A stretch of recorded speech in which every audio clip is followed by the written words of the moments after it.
This week, we have an even more overdue tech feature. I think so. Two of them, actually. Two.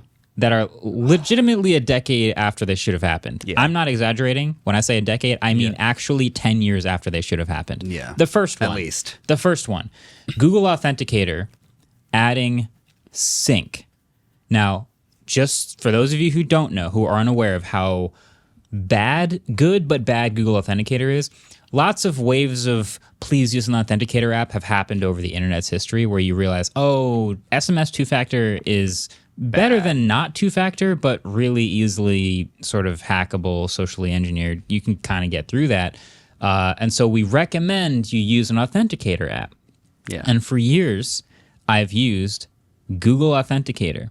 And the problem with Google Authenticator is you can only sign into your Google Authenticator app with your Google account on one phone at a time. The worst possible thing ever for tech reviewers. Not bad for regular people, but if you're a tech reviewer who uses maybe two phones during the course of the year, you accidentally stop using one phone and you can't log into your accounts, it's a pretty big deal. Also terrible for regular people because when you upgrade your phone, if you forget to de-authenticate it, or if you break your phone, phone, or if your phone or lose your phone, yeah. I've heard of a lot of people who lost their phone or broke their phone, and it was just like, welp.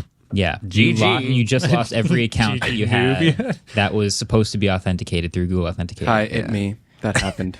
Adam no longer ever has access to Uber ever again. Yeah. So I genuinely believe that there's someone who runs some department at Google who just forgot that they had an Authenticator app, and they just went, "Oh yeah, we have an Authenticator app." They sent the feature code in for review and just forgot to review it and found it on their their old desktop folder on their computer. And they're like, "Oh, I was supposed to push this 10 years ago." They open up an old laptop, "Oh yeah, I had a feature thing I was going to work on," and now Google Authenticator has added sync. So you can sign into Google Authenticator from your Google account on more than one device at the same time. And I just want to note, not just 10 years. Google Authenticator was created September 20th, 2010.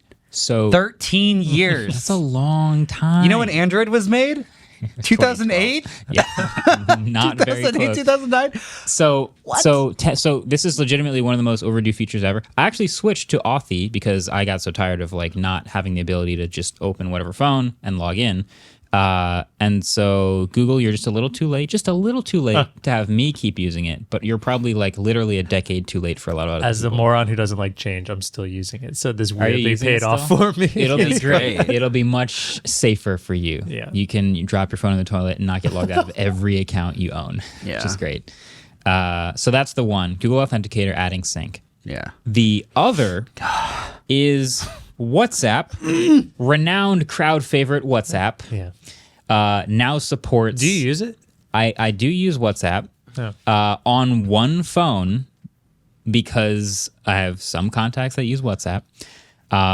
It now supports multi-device login. I'm going to scoot over so David could have the whole camera for this one. Again, picture this. If you logged into WhatsApp on one phone and then you, let's say, had another phone, you couldn't log in to WhatsApp on that phone without booting yourself out of WhatsApp on the other phone. Yeah. One at a time. You miss, and then also you have to back up all of your chats. Yeah, or they disappear.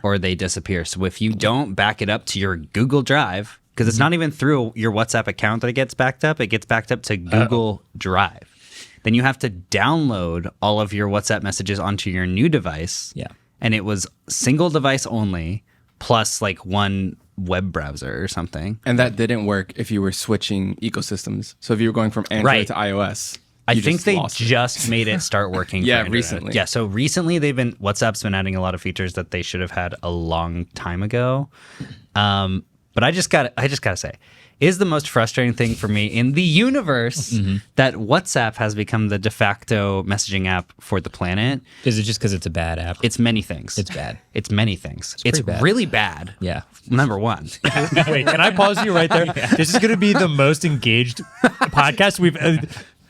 I know. dumping on WhatsApp, making fun of Microsoft Edge, I can read all the comments and we're not even at the first I'm ad just break like, if yet. you've ever used a separate messaging client like Telegram that is like insanely feature rich, works on as many devices as possible, syncs well, like has a desktop client and a web client.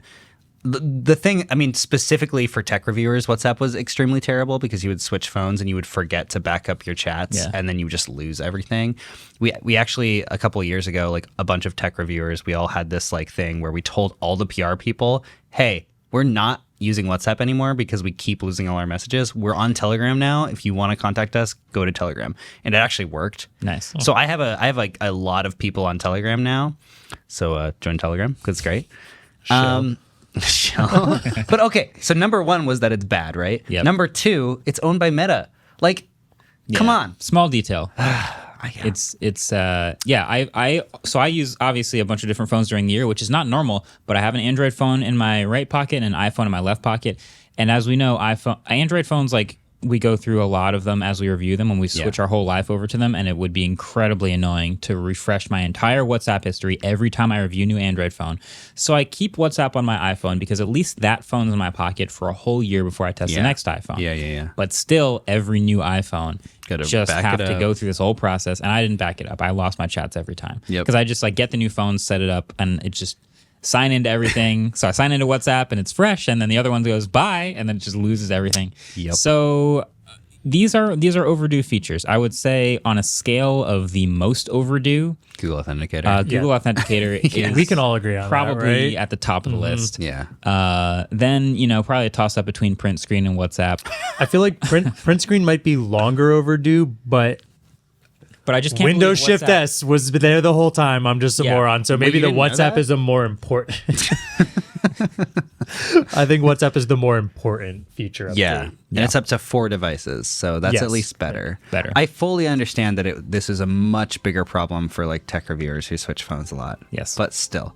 And it's just it's a numbers thing. The amount of people that have everyone else on WhatsApp, and that's just the thing. It's just the way it is. Yeah. Sometimes. So anyway, get off WhatsApp. Get your family off WhatsApp. Good luck. You're not going to. That's okay. It's going to take way more effort than you thought, and you're just going to end up using WhatsApp anyway. I know. Sorry. Yeah. All right. Thanks for watching this clip, Ellis's first Clips outro. So we were thinking about what to do, and I decided to ask ChatGPT to write us a little script for this week's Clips outro. I've just sent it to our 3 hosts. None of them have looked at it, and we're just going to do a cold read. So let's get into it. Not going to change a thing. Okay.